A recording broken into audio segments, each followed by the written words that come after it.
नमस्कार, आप देख रहे हैं देश रोजाना। मैं हूं बेनजीर हाशमी। बुलेटिन में बात करेंगे हरियाणा की बड़ी और खास खबरों की, लेकिन उससे पहले नजर डालते हैं दिन भर की कुछ ताजा सुर्खियों पर। दिल्ली के पूर्व सीएम अरविंद केजरीवाल ने E20 फ्यूल के खिलाफ प्रधानमंत्री आवास तक निकाला मार्च। दिल्ली पुलिस ने केजरीवाल, मनीष सिसोदिया समेत पार्टी के अन्य नेताओं को फिरोज शाह रोड पर ही रोका। संसद के मानसून सत्र के 12वें दिन राम मंदिर चढ़ावा चोरी मामले को लेकर दोनों सदनों में हुआ जमकर हंगामा। बुधवार तक के लिए सदन स्थगित। थाईलैंड के फुकेट से दिल्ली आ रही एयर इंडिया फ्लाइट तेज हवा के झटकों में फंसी, अचानक कई फीट तक नीचे आई। हादसे में यात्री और क्रू मेंबर समेत 12 लोग घायल। अभिनेत्री त्रिशा पर आपत्तिजनक टिप्पणी के मामले में तमिलनाडु के नेता प्रतिपक्ष और डीएमके नेता उदयनिधि स्टालिन को किया गया गिरफ्तार। बात करते हैं शेयर बाजार की, तो शेयर बाजार में सेंसेक्स 200 अंक गिरकर 78,428 पर बंद हुआ। वहीं निफ्टी में भी 159 अंक की गिरावट रही। ये 24,614 के स्तर पर बंद हुआ। रियलिटी शेयरों में सबसे ज्यादा बिकवाली हुई। आज सोने चांदी की कीमत में बढ़त रही। इंडिया IBJA के मुताबिक 1 किलो चांदी की कीमत 2,130 रुपए बढ़कर 2,19,000 पर पहुंची, तो 10 ग्राम 24 कैरेट सोने के दाम 381 रुपए बढ़कर 1,43,000 रुपए पर पहुंचा। तो ये थी दिन भर की कुछ ताजा सुर्खियां। बात करते हैं हरियाणा की बड़ी और खास खबरों की। हरियाणा के मुख्यमंत्री नायब सिंह सैनी ने कॉमनवेल्थ गेम्स में हरियाणा के खिलाड़ियों के शानदार प्रदर्शन पर गर्व जताया। उन्होंने कहा कि भारत दुनिया में चौथे स्थान पर रहा और हमारे खिलाड़ियों ने शानदार प्रदर्शन किया। मुख्यमंत्री ने कहा कि भारत ने कुल 39 पदक जीते, जिसमें से 10 पदक हरियाणा के खिलाड़ियों ने ही हासिल किए हैं। ये पूरे प्रदेश के लिए गर्व की बात है। कुल 13 स्वर्ण पदकों में से 7 स्वर्ण पदक हरियाणा के खिलाड़ियों ने जीते हैं और उनमें से 5 स्वर्ण हमारी बेटियों ने अपने नाम किए। ये उपलब्धि पूरे देश के लिए प्रेरणादायक है। सीएम सैनी ने खिलाड़ियों की सफलता का श्रेय प्रधानमंत्री नरेंद्र मोदी की खेल नीति को भी दिया। उन्होंने कहा कि प्रधानमंत्री नरेंद्र मोदी के विजन के कारण आज भारत खेल शक्ति बन रहा है। खिलाड़ियों को बेहतर सुविधाएं और अवसर मिलने का ही परिणाम है कि भारत लगातार नए कीर्तिमान बना रहा है। मुख्यमंत्री ने कहा कि हरियाणा देश का छोटा राज्य है और हमारी आबादी केवल 2% है, लेकिन जब पदकों की बात आती है तो हरियाणा सबसे आगे खड़ा दिखाई देता है।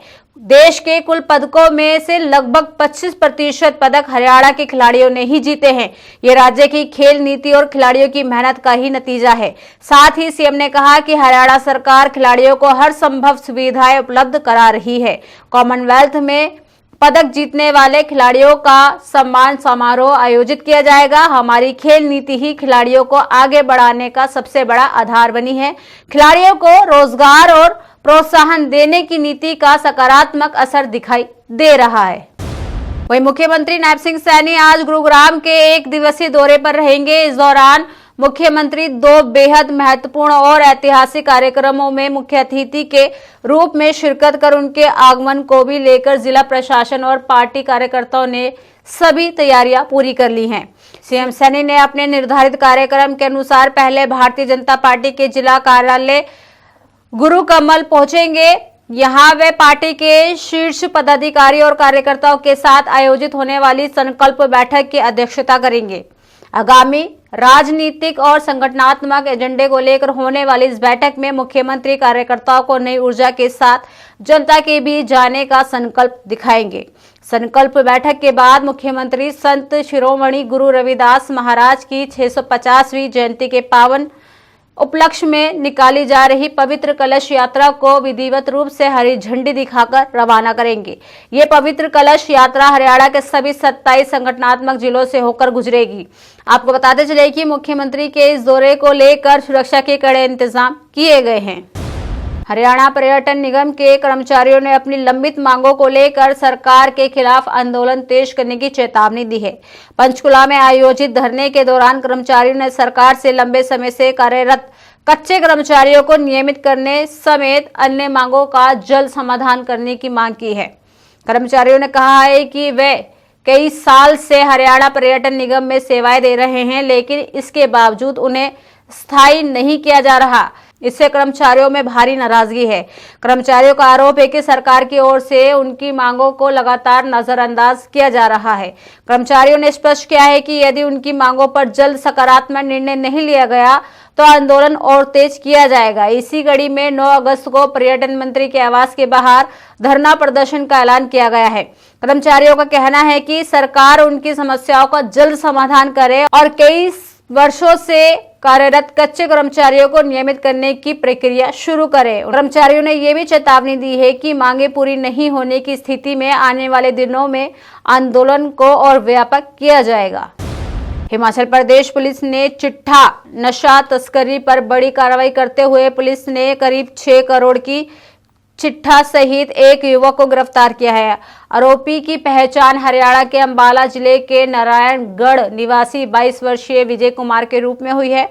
बरामद चिट्ठा की मात्रा को इस वर्ष की अब तक की सबसे बड़ी खेप माना जा रहा है, अनुमानित जिसकी कीमत 6 करोड़ रुपए आंकी गई है। पुलिस ने मादक पदार्थों की तस्करी की सूचना मिलने पर तारा देवी क्षेत्र में विशेष नाकाबंदी कर संदिग्ध युवक को दबोचा।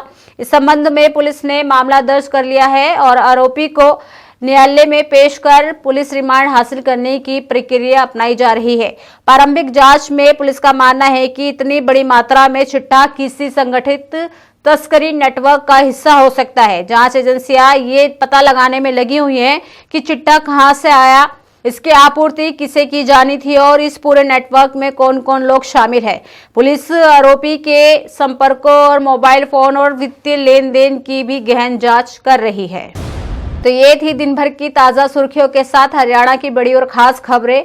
कल फिर होगी मुलाकात ऐसी ही खास खबरों के साथ। तब तक के लिए बने रहिए हमारे साथ और देखते रहिए देश रोजाना। नमस्कार। सब्सक्राइब करें देश रोजाना के YouTube चैनल को और नई वीडियो की नोटिफिकेशन पाने के लिए बेल आइकन जरूर दबाएं। अगर आप ये वीडियो Facebook या Instagram पर देख रहे हैं तो पेज को लाइक और फॉलो जरूर करें और ज्यादा से ज्यादा शेयर करें।